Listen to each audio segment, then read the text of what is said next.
दत्त जयंती मोठ्या उत्साहात साजरी, हजारो भक्तांनी घेतला महाप्रसादाचा लाभ।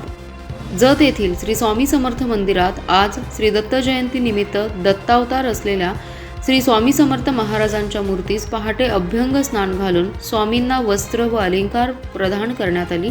त्यानंतर स्वामींची विधिवत पूजा आणि आरती करण्यात आली आणि नैवेद्य दाखवण्यात आला।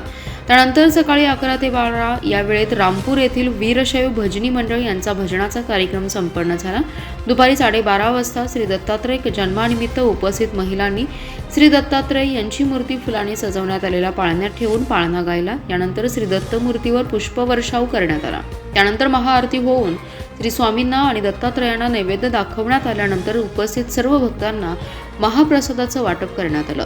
यावेळी प्रभाकर जाधव, माजी प्राचार्य वसंतराव बोराडे, रामभाऊ संगपाळ, शिवाजी साळे, चंद्रकांत उर्फ पापा कुंभार, सौर शारदाताई कुंभार, संभाजीराव जाधव आदी मान्यवर उपस्थित होते।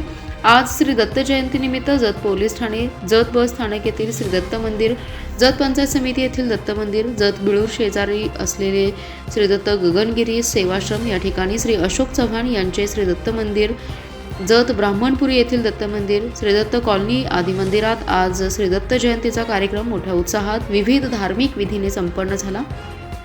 जत येथील मोठ्या प्रमाणात श्री दत्त भक्त हे पायी दिंडीवारी करत गाणगापूर या तीर्थक्षेत्री जाऊन श्री दत्त जयंती दरवर्षी साजरी करतात। याही वर्षी हजारो दत्त भक्तांनी गाणगापूर येथील मठात श्री दत्त जयंती मोठ्या उत्साहात दिंडी प्रमुख बसुमामा चौगुले यांच्या मार्गदर्शनाखाली मोठ्या उत्साहात साजरी केली।